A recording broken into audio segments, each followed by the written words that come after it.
Well, it's my pleasure to introduce you to the astronauts of STS-121, the Space Shuttle Discovery. And initially I'm going to introduce you to Piers Sellers, because he is originally a graduate of the University of Edinburgh. He got a BSc in ecology. He then got a PhD in Leeds, and for many years he worked as a scientist with NASA. He's also got an honorary Doctor of Science at Edinburgh, and he's also an honorary professor at Edinburgh. So he's really quite a local guy. And I'm going to hand over to him, first of all, to introduce the rest of his team. Thanks very much, Graham. Well, as you can see, there's 3 of us here and 7 in the crew above us. So I'm going to make the excuses for the people who aren't here and then talk about the people who are here, and then we'll get on with the show. We're really here on this tour. This is the last stop and the most northern stop on our tour of the UK, where we're talking to as many kids as we can about science and education. I really try and get you guys switched on, all you kids there in the audience and students, onto pursuing a career in science and engineering as something that's exciting, rewarding, well paid, believe it or not, and it could take you all over the planet and sometimes off it. Okay, 7 people up there. Let's start with Thomas Reiter, who's our second from your right.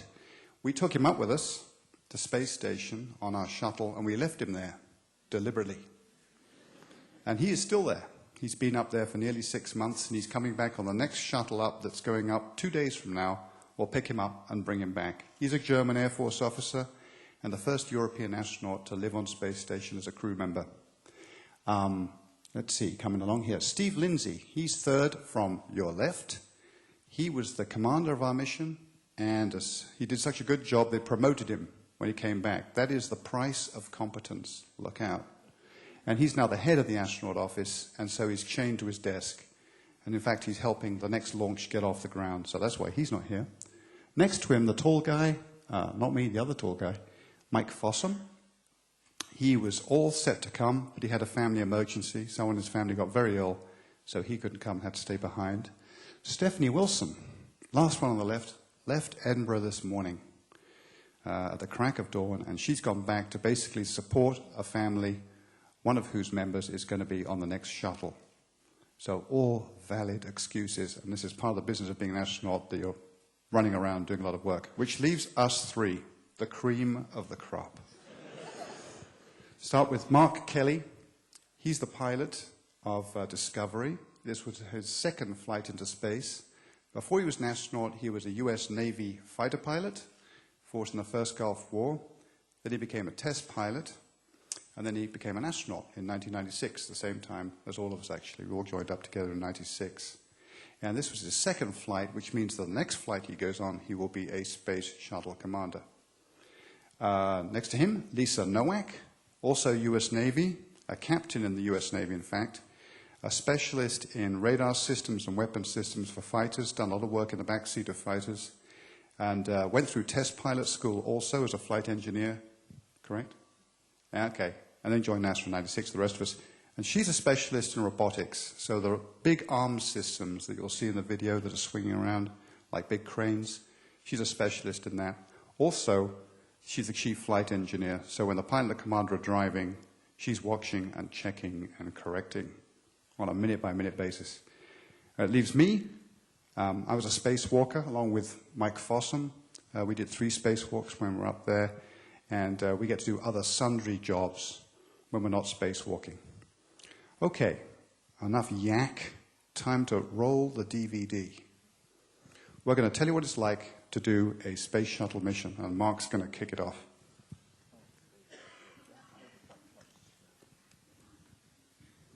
Can we turn the lights down a bit as well?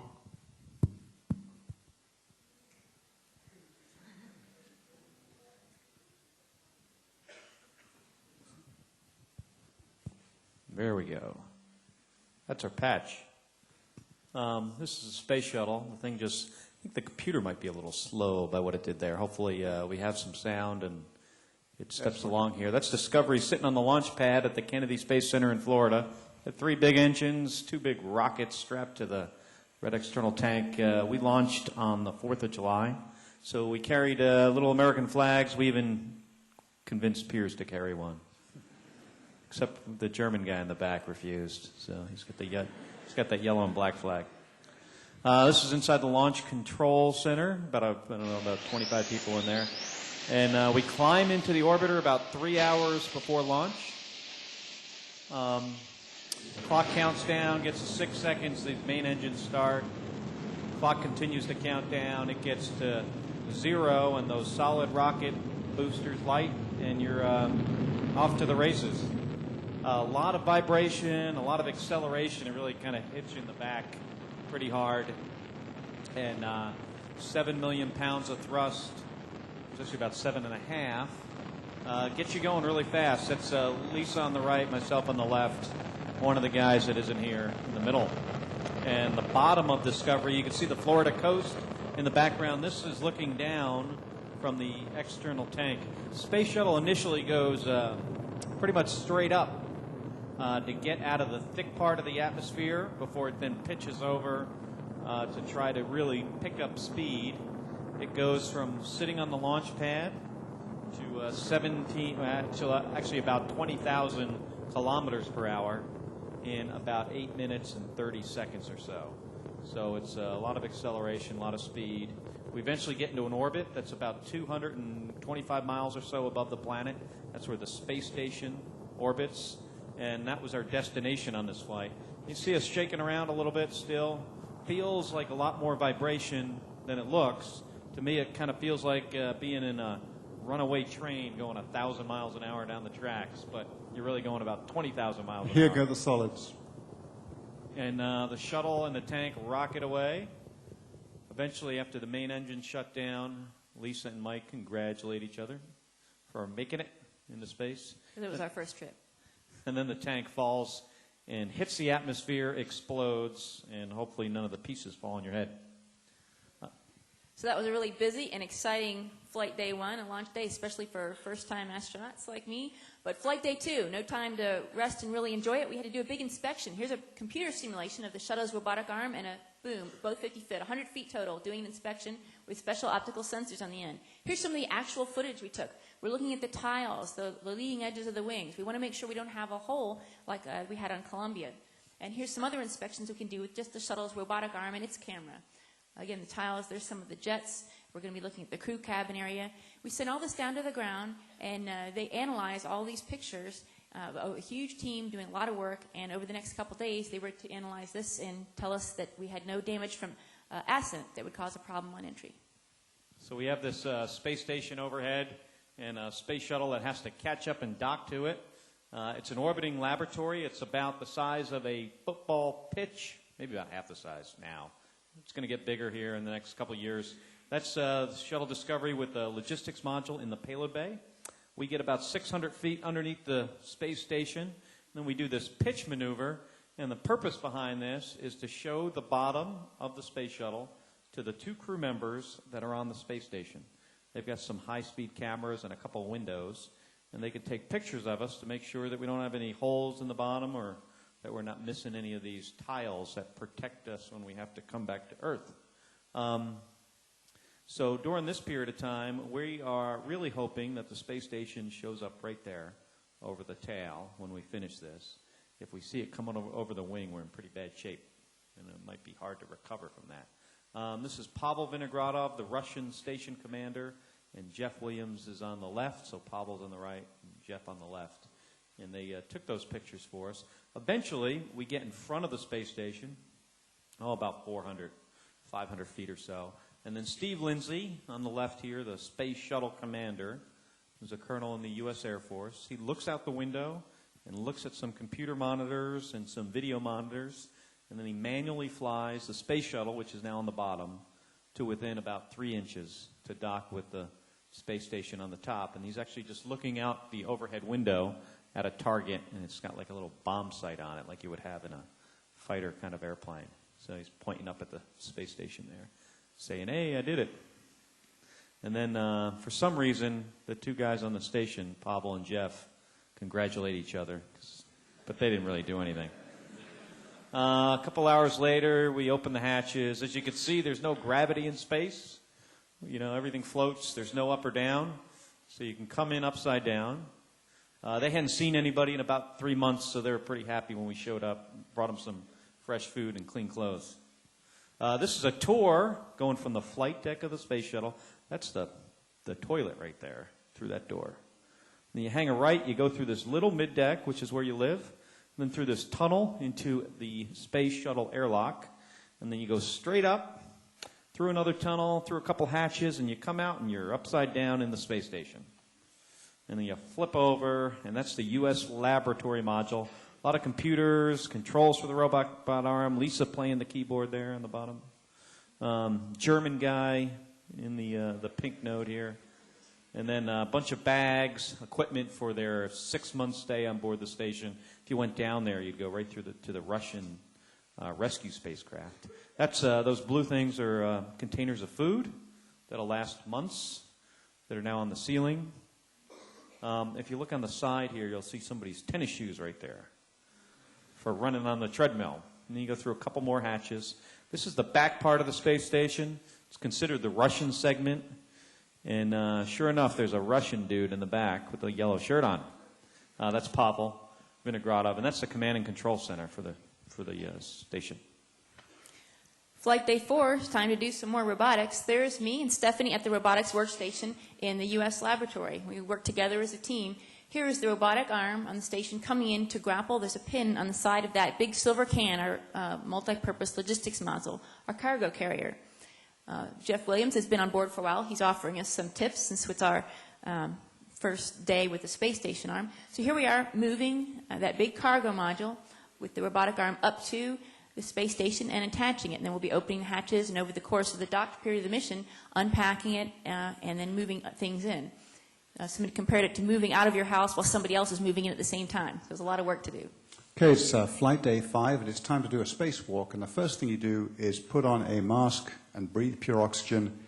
And we took it in turns to do a 15-minute workout on a treadmill or a bicycle. And that's to get all the nitrogen out of your blood so you don't get the bends when you go outside in a low-pressure suit. And Mark and Stephanie stuffed Mike and me into our spacesuits. They put me in this airlock, about the size of a phone booth, head first, then pack in all the tools around me, then put Mike in feet first, we're kind of nose to tail. And after about an hour, they let all the air out. We open the hatch, and you fall out of this hatch, and it's a straight drop down 200 miles. Now you can see us on the bottom left-hand corner there. We're carrying equipment that we're going to borrow from space station, take it the whole length of space station, and take it into the payload bay of the shuttle. And here you see us just arriving in the shuttle payload bay, and I'm carrying this big bit of pipe with a footplate. And this first spacewalk was dedicated to see if we could repair a shuttle that had been damaged in orbit. And to do that, we're going to put a little foot platform on the end of this long pole, and Steph and Lisa would swing it out into the middle of nowhere, and we would see how stiff the system was and if we could work off the end of it. And here we are, like a couple of fat guys on the end of a fishing pole, balancing on this thing, just trying some practice maneuvers to see if it's stiff enough. And this is the view from my helmet camera, looking back at the shuttle, which looks a long way away right now. But after we tried this for a while, it turned out to be quite stiff, quite rigid. So we go on to the next phase, when Lisa moved us up against a part of space station so that we could touch a part of space station. And then Mike got out this special force measurement tool and simulated doing repair operations up against a piece of solid structure to see, again, if the boom would be stiff enough to allow us to repair a part of shuttle. And it all worked out. And what that means is, with the arm and the boom, you can reach any part of the shuttle underneath, around the tail, around the wingtips. Send 2 guys out there, and in, worst case, do a repair. So that was kind of a success. At the end of 6 hours, come back to the payload bay, get off the boom, pick up all our gear, crawl back to the space station, put it all back where it's supposed to be, and after 7.5 hours, jump inside, close the hatch, and it's time for a cup of tea. Long day. And there's a picture of Scotland. No, okay, it's the Nile Delta and the Red Sea. But we try and have something for everybody. This is inside that big silver can, our cargo module. This is Stephanie. She was our load master. She was in charge of all the stuff in there and keeping track of it with Steve, our commander. So they're unpacking a few things. And There was a lot of work to do, and she, like I said, she was in charge, so she sent all the rest of us off to go get things and go put them away because she said she was very busy. Well, she had a chance to have a little fun in there when we all got to, there was a lot of room in there compared to some other parts of the station, so it was a fun place. We took our big picture in there in a circle. So a lot of different things we moved. Some of them are just the size to fit through a hatch, big pieces, and other ones are small, and you can just float through and move them from one place to another. So we had a lot of gear to move around. We tried to do that in between the EVA days. And everybody participated. Here's Stephanie and me again at the robotics workstation. We're getting ready for the second spacewalk. And there's a lot of preparations to do. We start about an hour and a half ahead of time. And then here's the beginning of that spacewalk. Piers and Mike are outside lifting up this module. It's called a pump module. It's a spare part we're bringing to the station. For the first time ever, they're going to actually lift something up and present it to us for us to grab with the arm. We're doing that here instead of having it actually constrained in the payload bay. So they held it as still as they could. They did a good job, but it's moving a little as we're coming in to grapple it. So we were able to do that for the first time. We're moving that now up to the truss where we're going to meet them. They're going to do their hand-over-hand translations and meet us up at the truss. Here you see it's kind of dark. The Space Shuttle and station together go around the Earth once every 90 minutes. That means every 45 minutes. Watch the colors change. We get either a sunset or a sunrise. And here's one of those transitions. You can see how quickly it happens. It goes from very dark to almost blinding white. Here's what it looks like from a helmet camera, doing that hand-over-hand movement, finding for the spacewalkers, finding one place. There's another handrail as they move along and get from one place to another on the space station. Here's another piece of equipment that we worked with. Kind of looks like a baby grand piano. It was called the TUS, or Trailing Umbilical System. It was part of the station's rail car system that translates along the big truss. You can attach the arm to it, number of different things. So here, the robotic arm is moving up to the truss area. Back in the payload bay, Piers is wrestling with the one that he needed to install back into the payload bay so we could take it safely home. So we brought up a new one and bring home the old one. It took a while to get it in. It wasn't being very cooperative. In the meantime, Mike's taking a nice casual ride on the arm, going up to the truss, while he's supposed to have an easy job of popping this one in. It didn't work out so easily either. Piers met him up there, and after a good struggle, they got it in. Here's one of the tools. There's a lot of tools the spacewalkers use. This one, they're setting on the back a torque setting. It's kind of like an electric drill, so they can set the torque and push a button, and then you can see it turning the bolts. And a lot of the space station is put together this way with tools like this.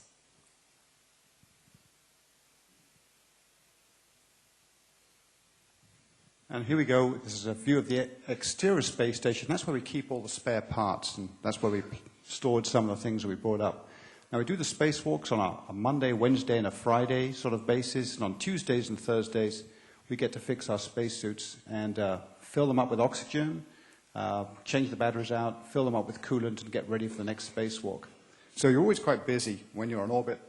However, there was about half an hour where we did have some time off to do some bad science. Here is a game of water polo between Steve and Mark using a bubble of water. Here's a bubble of water with a bubble of air on the inside, so it makes a complex lens for you scientists out there, and it makes Mike look normal. Which is, when you get bored with your experiments, you can just drink them. There you go, and make another one. This is Lisa having after-dinner snack. She thinks she's a goldfish, just chasing her dinner around. She was good at this. I wasn't so good at it. I was getting no help at all from my friends. And it just liked to overload me, stress me out. Stephanie liked to eat and then twist around her food. She said it helped sort of screw its ways down, digest it better that way. Not really. Now, this is Mike's best spin of all time. Usually when he does this, he smashes into the walls and wipes everything off the walls, but this one was perfect. This is a picture of us having dinner in the Russian segment at the other end of the spacecraft. See our food floating around. And we brought our American food, which is pasta and spinach and stuff like that. And they brought their Russian food, which was jellied eels and lamb hot pot. It's pretty good, actually. So we had dinner there all together a couple of times. Okay. The third spacewalk. Here's a typical scene, opening the hatch, blinding white light coming through the floor. Now, you remember that the first spacewalk, we demonstrated that we could use this boom system to repair the shuttle. The second spacewalk, we repaired the station and transferred some spares. On this last spacewalk, we wanted to test a brand new material for fixing damaged shuttle wings. What we did was we got some pieces of shuttle wing back in the laboratory on the ground. We damaged them in much the same way they would be damaged during a launch if they were to be hit by foam. And we put them in a special experiment box in the back of the shuttle. And here we are out there, Mike and myself, opening up a bag full of tools. And what we're going to use is spatulas, like things you use for spackling your shower or something like that, and this black putty, and try and repair these deliberately damaged cracks and holes on this wing panel material. There you can see me using a spatula to push the black putty into the cracks. I lost one of these spatulas, and now they call it Spatnik or Spatsat. It was up there for a while all by itself. We repaired 5 of these samples, and when they brought them back, they tested them. They found that all 5 would have survived re-entry. So that was good news, really good news. This is an infrared camera picture that Mike took of my leg. You can see my leg floating up there, and there's my boot. We're using infrared cameras now to look for damage on the shuttle. So after our third spacewalk, we had pretty much managed to get everything done, and we were thinking about packing up and going home. So there we are inside the lab again, Stephanie and me at the robotics workstation, and the guys are working the common birthing mechanism, which is the area where we're now taking the cargo module off of. You see them closing the pedals to keep that area clean. So then we do the robotics operations. We move that cargo carrier down to the payload bay. It takes a while. It's a complicated operation. We want to make sure we don't hit anything else. And finally get it berthed into the payload bay and ungrapple. Well, we'd been kind of dubbed the robo-chicks along the way during our training, so Piers drew us some space art, and we had to shove that off to the ground. So we'd been docked to the station now for 9 days. Remember when we got there, they hadn't seen any other humans for months, and they were really glad to see us. Well, after 9 days of messing around with their stuff and being really, really busy, they were kind of glad to see us go. So here we are, a few hugs and goodbyes, but not too much time for all that because we've got lots of procedures and more things to do. So closing the hatches up. It's a different timeline when you're there for 6 months like the people on the space station are. They just have a different pace of doing things. Jeff Williams, who's on the American on board, said that first night after we left, he slept for 12 hours. So we keep a really busy schedule. When you got a shuttle crew up there, we have so much to do from the minute you wake up to the time to go to sleep. So we're ready to do undocking now. Mark, our pilot's going to do the flying. You can see just behind his head through the window, the undocking's actually starting. And that nice view we have from the outside, it's because we had the shuttle arm deployed, so we had one of the cameras available to watch this. You can see the undocking starting. Station on the top, space shuttle on the bottom. Kind of see through the window, see people moving around. It's real crowded. Everybody's got a job to do. Mark's flying. There's a couple of people taking pictures. Stephanie's got a laser rangefinder. She's shooting out the window. I'm down somewhere in the corner you can't even see. Watch these jets firing from the front. So everybody's got a job to do for all the tasks. And so we started moving away from the space station, and it was amazing. I thought, we'd only be able to see it for a little while. You could really see it over the course of the day. It just kept getting smaller and smaller. But you could just see it out there. And we didn't have a lot of time to just view out the window, but we had some, and it was a really beautiful view, not just of the station, but of the Earth. And in the meantime, we did a whole other inspection one of the days after we undocked, a whole other inspection, just like Flight Day 2. And then we were packing up and get ready to come home. We were in orbit for 13 days, and then it was time to turn our spaceship back into an airplane. Steve Lindsay practiced a couple landings, and as Piers said, I think he scared the rest of the crew when he intentionally crashed a couple times. But there's Steve getting into his pressure suit, and Mike helping him, and then Piers getting into the harness that will strap into the parachute on the seat. We're going 17,500 miles an hour around the planet, so we put all this energy in. Now we have to take it all back out before we can land in Florida. And the way we do that is we crash into the atmosphere, going that fast, and the deceleration causes us to heat up, and we eventually slow down and descend and glide from about halfway over the Indian Ocean all the way back to a landing in Florida. The space shuttle is unpowered for landing, so it's a big glider, but it doesn't have really good wings. So it's not a very good glider, but it can glide to one landing. And this is the runway in Florida. It's 15,000 feet long. It's about 3 miles from where we took off from. So it's at the Kennedy Space Center. It's a few miles from the launch pad. We come down about 10 times steeper than an airliner, so about a 20-degree dive at about 330 miles an hour or so. And eventually we'll touch down here at about 230 kilometers per hour, around there. And then we put out a parachute, and you can really feel the tug of the parachute. It'll slow us down pretty good. And all this is flown by the shuttle commander manually with the control stick, and we put the nose on the runway. You really don't want to go off into that ditch, that moat over there. There's a bunch of alligators in there. This is Florida, lots of alligators. Eventually we come to a stop on the runway, start turning stuff off. We have hydraulic systems, electrical systems, the computers, and then we eventually unstrap, and some people help us out because after being in space for 13 days, when you try to stand up, it feels like you weigh about 500 pounds. We went 202 orbits around the Earth, over 5 million miles in 13 days. And that's the end of the DVD.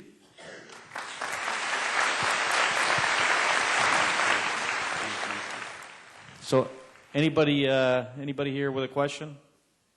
Well, that was easy. Oh, there you go, right there. That's good? Okay. Okay, is that okay? Yes. What is the current status of construction of the space craft, please? Of the space station Yeah. is, I'd say we've been building it since '98. We had a little slowdown there around 2003 with the Columbia accident, but I'd say it's, about 70% done would be my guess.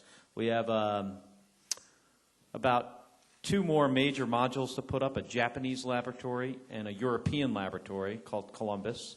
The European laboratory will go up in about a year from now, and then the Japanese laboratory early part of 2008. And then we have some more solar arrays to add, and the truss that holds the solar arrays. That goes up as well. There's a flight next Thursday night, or I guess here it would be very early on Friday morning, probably around midnight or so. Okay. Well, while we're waiting for the next question, Kevin here is putting on a pair of spacewalker gloves, which I've stolen from the Space Center. How do they feel, Kevin? They feel quite weird, but they're quite comfy. Yeah. It's difficult to move your fingers? It's not that bad, actually. Okay. He says they're not that bad. He's obviously been trained. So we'd like to try and do up your shoelaces in here, which would be a typical thing we do on an everyday spacewalk. We all start out as kids in school and dreaming about this and watching the moon landings. And really, this is where it starts, is starting as a student and studying hard. And even if you're not sure if you want to be in the space program or be an astronaut, getting good grades leaves you options and choices for what you want to be. But really, all the astronauts start out as kids just like everybody else. And it helps to be interested in math and science and study hard in those areas and get a job in those areas. But yes, absolutely. And we're hoping, we talked to some people in Parliament earlier this week, and maybe they might have a manned space program here. Piers came over to the United States and became an astronaut that way. But absolutely, if that's your dream, then pursue it. See one of you guys on Mars, and maybe Kevin will be that guy because he did a fantastic job. He got his shoelace done up first go. So give him a big hand. Can I have my gloves back? Another question? Does NASA have any plans for nuclear waste disposal in space? Is that something we might see in our lifetime, do you think? Well, we've got this big site in Nevada right now, big hole in the ground, where I think we're planning on dumping the nuclear waste down this big hole in some containers. I guess ultimately you could do that in space. I think the problem right now would be the cost. It's very expensive to launch something into orbit, and when you talk about, there's probably tens of thousands of pounds of nuclear waste out there we'd like to get rid of, and I think at this point it would be cost prohibitive, but maybe someday. I don't know of any plans we have right now to do that. There's been a lot of discussion about where to put nuclear waste. One idea is to drill deep and let it get sucked down into the Earth's inner mantle. Another idea was to put it on the moon, because if you put it into orbit, you never know, it might come back. Whereas you put it on the moon, you know it's going to stay put. But discussion so far. Another question? Okay, uses of space for military and commercial uses. Well, there's a treatise out there for for military use of space. We can use space for spy satellites, which is a good thing because we can all check on what everyone else is doing. And on the whole, that tends to reduce tensions because people tend to imagine things are worse than they are. And spy satellite information is, if anything, a peacemaker. Weapons are banned in space. Military weapons are banned in space completely at the moment. Commercial. Why don't you take that, one of you two? Some of you probably seen Richard Branson's commercial endeavor to create the tourism in space. It's called Virgin Galactic Airlines. And in just a couple years, he's planning on flying people on 5-minute trips. Actually, the part in space is about 5 minutes. And I think it's great. I mean, what really made aviation take off in the early part of the 20th century was when people could make money with it. And if companies out there like Virgin Galactic are able to make some money flying people into space, I think you'll see some more advancements. Eventually, you might see things like, he actually talks about his second phase of travel will be, he wants to try to be able to do what we do, which is orbital velocity. And if you could do that in a commercial way, maybe one day you'll see flights that if you want to go from London to Tokyo, it's not going to take you 12 hours anymore. It might take you what it would take in the space shuttle, which would be about 40 minutes. So that'd be a good thing.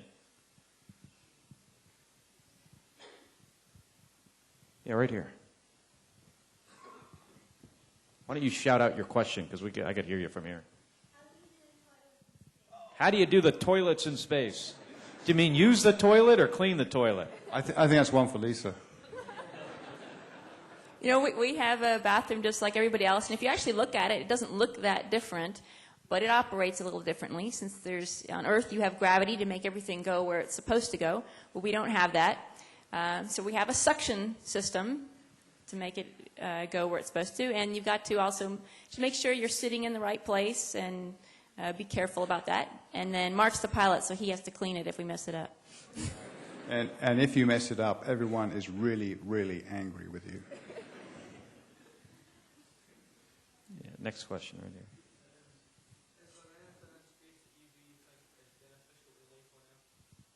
Beneficial for life on Earth. Anything we do in space.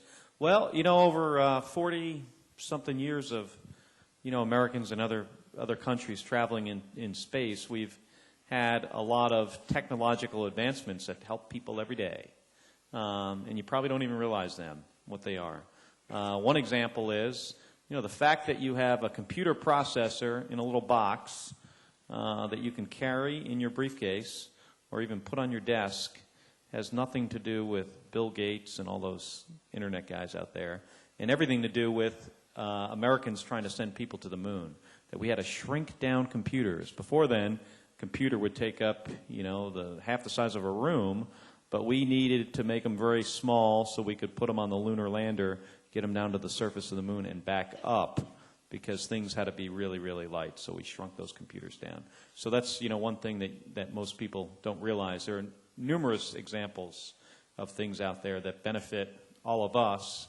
Maybe not, you know, maybe somebody in well, I would even say, you know, third world countries probably benefit because we're able to improve the way crops are grown due to remote sensing in space. I mean, there's thousands of examples. I don't know if you want to elaborate. I mean, really, there's the aspect from the developed world's point of view.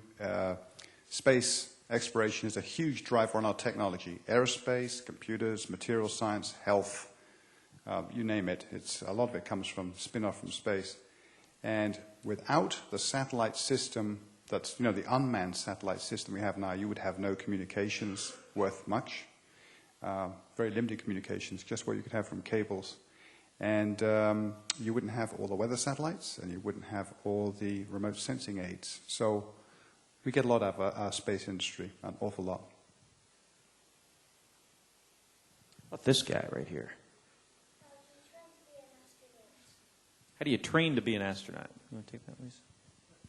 Well, we all arrived in 1996, and you get about a year and a half or 2 years of basic training. We all learn about how the space shuttle works, and the systems on the space station. We go through a lot of simulators, so they teach you how it's supposed to work normally, then they start making things go wrong, something with the electrical system, the hydraulic system, the environmental system. Sometimes they make all that happen at the same time.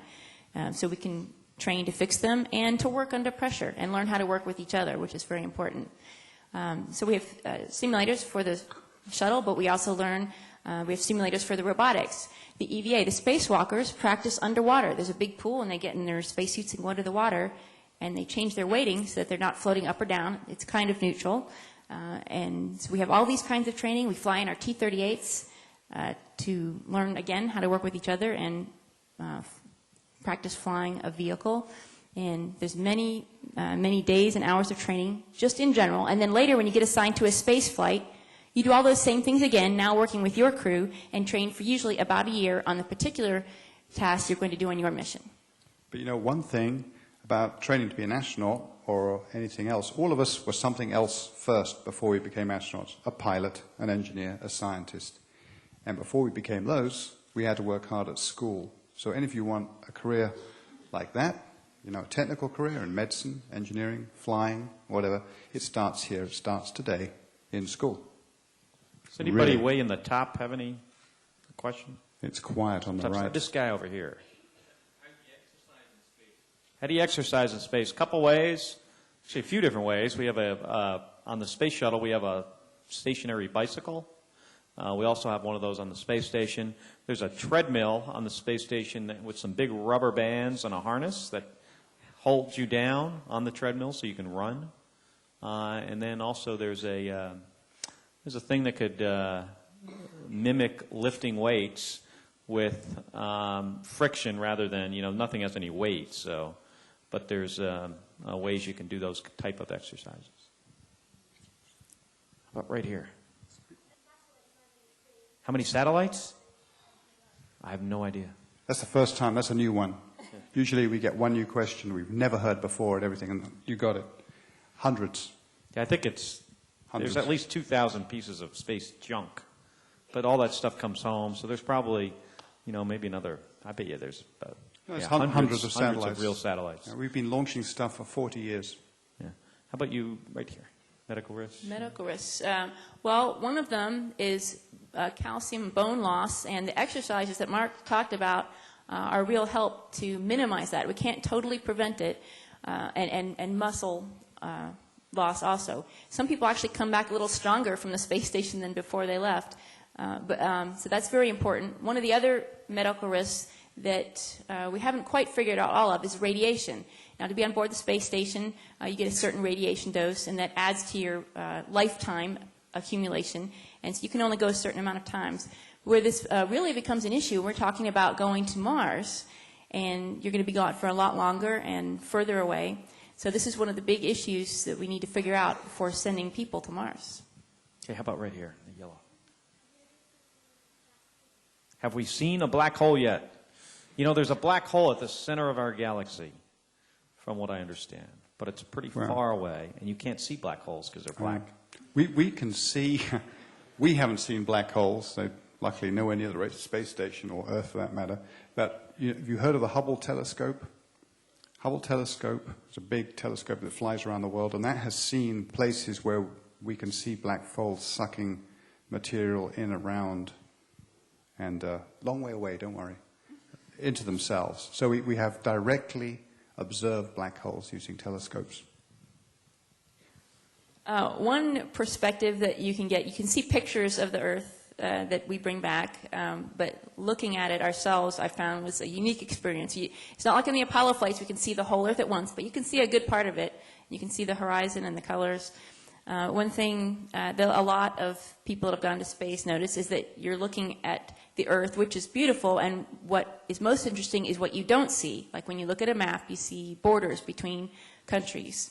And you don't see that from space. And for just a little while, you can imagine that everybody down there is all working together on a common interest or goal. And that's a really nice thought to have. One thing I noticed was that you can see the curve of the world this way when you look out. And you can also see it going away from you. I mean, the world really is a gigantic blue ball turning underneath you and tumbling around the sun through space. So Galileo was right.